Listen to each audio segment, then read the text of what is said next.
Now we explaining सब microscope, compound microscope, क्योंकि आपके एक्सपेरिमेंट प्रिपरेशन के बाद में आपको जाना है कंपाउंड माइक्रोस्कोप पे, अगर आप ये एक्सपेरिमेंट अपने स्कूल में कर रहे हैं तो। अब यहाँ पे कंपाउंड माइक्रोस्कोप के को सबसे पहले समझना ज़रूरी है, क्योंकि आपको सिर्फ सेल्स दिखाई जाएंगी कि ये दिख रहा है, पर किस तरह उसको एडजस्ट किया है इसकी थोड़ी सी नॉलेज आपको होनी चाहिए। कंपाउंड माइक्रोस्कोप में सबसे पहले जो चीज़ आप देखते हो वो होता है आईपीस। इसके थ्रू ही आप देखते हो कि आपको माइक्रोस्कोप में ऑब्जेक्ट के अंदर क्या दिखाई दे रहा है। और जो आपने स्लाइड बनाई है वो स्लाइड रखी जाएगी यहाँ। दिस इज़ ऑब्जेक्टिव प्लेस, कि यहाँ पे आपको एक स्लाइड रखनी है, ये आपके लिए एक स्टेज है, यहाँ पे आपको स्लाइड रखनी है। यहाँ पे कुछ हुक या क्लिप्स जैसे स्ट्रक्चर्स होते हैं जिससे वो स्लाइड फिक्स हो जाती है। उसके बाद में ये जो चीज़ें हैं they are objective lenses.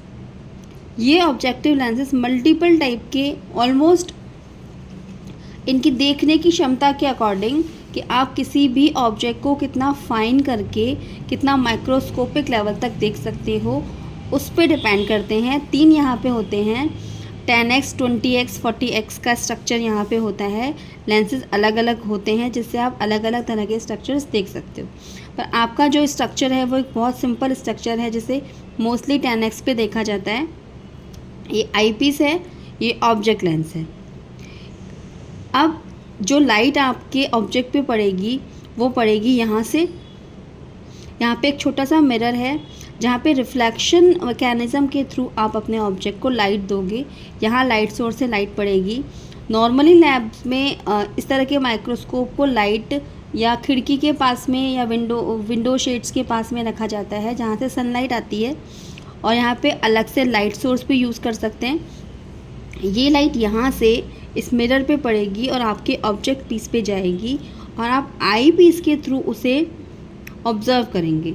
Observe करने से पहले आपको अपने ऑब्जेक्ट को अच्छे से देखने के लिए एडजस्ट करना पड़ता है कि किस एक्स पे या किस पॉइंट में आपको वो ऑब्जेक्ट दिखेगा। उसके एडजस्टमेंट के लिए यहाँ पे 2 तरह के एडजस्टमेंट हैं। दिस कोर्स एडजस्टमेंट, यानी कि एक तरह का मेगा एडजस्टमेंट है कि आप इसको थोड़ा सा रफली एडजस्ट करते हो कि आपको स्ट्रक्चर दिख रहा है या नहीं।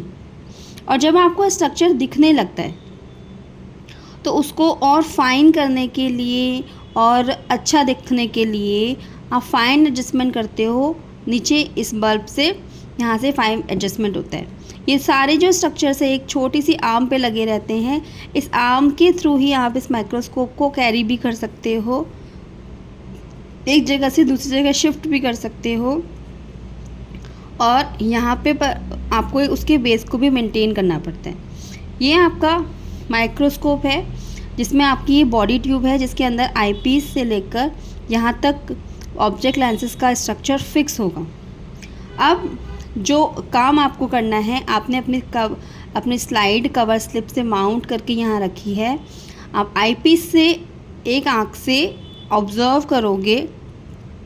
इसके लिए आपको थोड़ा टाइम लगेगा आइज़ को स्टेबल करने के लिए वहाँ पे, पर प्रैक्टिस से ये चीज़ आपसे हो जाएगी। फिर आप कोर्स एडजस्टमेंट करेंगे तो आपको ऑब्जेक्ट दिखना शुरू होगा, थोड़ा सा ब्लर दिखेगा। आप उसे फाइन करेंगे तो आपको जो स्ट्रक्चर दिखाई देंगे वो मैं यहाँ बना के दिखाती हूँ। आपको जो स्ट्रक्चर दिखाई देंगे वो इस तरह के दिखाई देंगे, जैसे कि किसी मकान में ईंट लगाई जाती है तो जिस तरह का स्ट्रक्चर दिखाई देता है वो आपको इस तरह का स्ट्रक्चर, इर्रेगुलर तरह का स्ट्रक्चर आपको दिखाई देगा।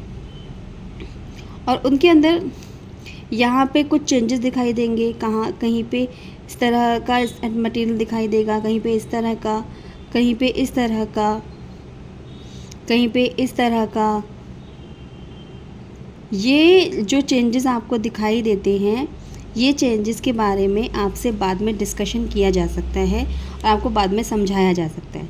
और अभी आपके एक्सपेरिमेंट के लिए केवल ये ही है कि आपने माइक्रोस्कोप में आपको क्या दिखाई दिया है। इस तरह का स्ट्रक्चर दिखाई देगा जिसका जो डायग्राम है आपको यहाँ दिया गया है, cells of an onion peel. अब यहाँ पे आपको ये भी कहा जा सकता है कि आप डिफरेंट टाइप के पील्स लीजिए। आप छोटा पीस लीजिए, आप बड़ा पील लीजिए, मीडियम साइज़ का कोई पील लेकर अपनी स्लाइड बनाएं और ऑब्ज़र्व करें कि क्या क्या चेंजेस हैं। पर चेंजेस नहीं होंगे, जो आपको ऑब्जर्वेशन दिखाई देगी वो ऑब्जर्वेशन आपकी फ़िक्स होगी कि आपका स्ट्रक्चर ऐसा दिखाई देगा। ये अनियन पील के अंदर सेल के अरेंजमेंट हैं और उसके अंदर छोटे छोटे जो डॉट्स आपको दिखाई दे रहे हैं ये है न्यूक्लियस है। और फाइन करके दिखाई देंगे, देखते हैं तो आपको यहाँ जो चेंजेस दिखाई देंगे जो मैंने डायग्राम में बताया है वो भी दिखाई देंगे। That is a simple experiment for you कि आपको ये समझाना चाहते हैं कि सेल से ही एक लिविंग ऑर्गेनिज्म रन करता है, सेल ही उसका स्ट्रक्चर है, फंक्शन है। इसके सबसे सिंपलेस्ट स्ट्रक्चर या सबसे सिंपलेस्ट एक्टिविटी यही होती है जो सब क्लासेस में समझाई जाती है।